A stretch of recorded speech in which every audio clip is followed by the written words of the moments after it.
Allah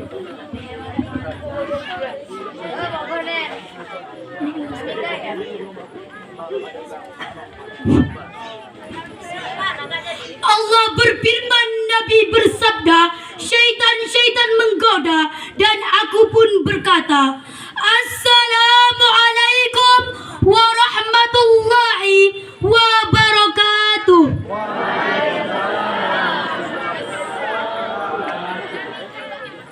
Alhamdulillah, alhamdulillahi rabbil alamin. Assalatu wassalamu ala asrafil anbiya'i wal mursalin wa ala alihi wa sahbihi ajma'in. Asyhadu an la ilaha illallah wa asyhadu anna Muhammadar Rasulullah. Amma ba'du. Pertama-tama yang paling utama, marilah kita panjatkan puja dan puji syukur kita atas kehadiran Allah yang Maha Kuasa. Salawat dan salam tak lupa-lupanya kita curahkan ke ruh junjungan alam, yakni baginda Sayyidina Muhammad sallallahu alaihi wasallam.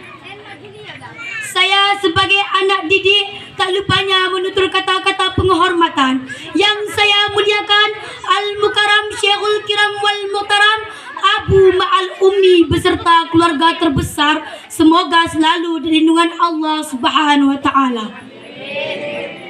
Dan yang saya hormati lagi Ketua Yayasan Ponpes Babul Khairi beserta keluarga terbesar, semoga selalu di lindungan Allah Subhanahu wa taala. Dan yang saya banggakan lagi, saudara-saudari yang hadir, yang maupun tidak hadir, tetap saya hormati. Dan yang saya hormati lagi, Ustadz wal Ustazah yang telah mengajar kami, mau siang maupun malam, itu sama saja. Dan yang saya banggakan, teman-teman seperjuang dalam menuntut ilmu.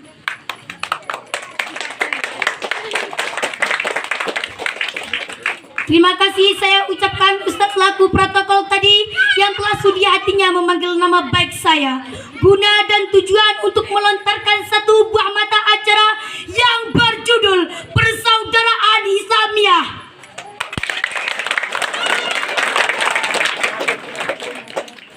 Kaum muslimin wal muslimat yang dirahmati oleh Allah, Islam adalah yang memberikan cinta, kasih sayang, menjunjung tinggi nilai persaudaraan. Sebagaimana firman Allah dalam kitab suci Al-Quran surah Ali Imran ayat 103 yang artinya, berpeganglah kamu semua kepada tali Allah dan janganlah kamu bercerai-berai. Dan ingatlah akan nikmat Allah kepadamu ketika kamu dahulu bermusuhan, maka Allah menjinakkan antara hatimu, lalu menjadikan kamu karena nikmat Allah orang-orang yang bersaudara. Kaum muslimin wal muslimat yang dirahmati oleh Allah, patutlah kita mensyukuri nikmat persaudaraan ini dengan senantiasa menjaga keutuhan dan kerukunannya antara sesama orang mukmin. Oleh karena itu, hendaklah kita sesama saudara saling mengasihi, saling menasihati, saling meringankan satu beban satu sama lain. Sebab orang mukmin dengan orang mukmin lainnya itu laksana satu tubuh, yang mana apabila anggota tubuh merasa sakit, yang lainnya pun dapat merasakan rasa sakit tersebut. Demikianlah yang dikatakan oleh Rasulullah. Untuk itu, marilah kita pupuk rasa persaudaraan ini dengan saling menebar kasih sayang, saling membantu, saling berlomba-lomba dalam kebajikan dan kebaikan, sehingga akan benar-benar tercipta sebuah ukhuwah Islamiyah, sebuah persaudaraan yang senantiasa berpegang teguh kepada tali agama Allah. Allah menegaskan hal ini dalam firman-Nya yang berbunyi, A'udzu billahi minasy syaithanir rajim. Bismillahirrahmanirrahim. Wa ta'awanu 'alal birri wattaqwa wa la ta'awanu 'alal ismi wal 'udwan, yang artinya dan tolong menolonglah kamu dalam mengerjakan kebajikan dan kebaikan, dan janganlah tolong menolong dalam berbuat dosa dan permusuhan. Al-Maidah ayat 2. Namun sungguh menyedihkan bila kita lihat realita kehidupan bermasyarakat saat ini, terutama di kota-kota. Tolong menolong adalah hal yang amat mahal harganya, susah didapat. Mobilitas yang tinggi setiap individu masyarakat mengakibatkan mereka tidak bisa berinteraksi sebagaimana mestinya. Jangankan tolong menolong, bertemu, berinteraksi juga mereka jarang lakukan. Yang mereka utamakan adalah diri sendiri. Individualis tidak peduli dengan nasib orang lain. Kalaupun masa sosial runtuh, masa bodoh dengan nasib orang lain. Kalaupun menolong, pasti ada imbalan materialnya. Padahal Rasulullah SAW bersabda, "Man nafasa an muslimin kurbatan min kurabid dunya, nafasallahu anhu kurbatan min kurabil yaumil qiyamah." Yang artinya, barang siapa yang meringankan satu kesulitan orang muslim, maka Allah meringankan satu kesulitan dari kesulitan di akhirat. Hadis riwayat Tirmizi. Bila kita telah kembali sabda-sabda Rasulullah, maka kita menyadari betapa tidak bergunanya iman dan takwa kita bila masa bodoh, acuh dan tak acuh, tak mau tahu dengan masyarakat sekitarnya. Antara lain, tidak beriman seseorang sehingga ia mencintai saudaranya seperti ia mencintai dirinya sendiri. Hadis riwayat Bukhari. Siapa yang mengaku beriman kepada Allah dan hari akhir, janganlah ia menyakiti hati tetangganya. Hadis riwayat Bukhari.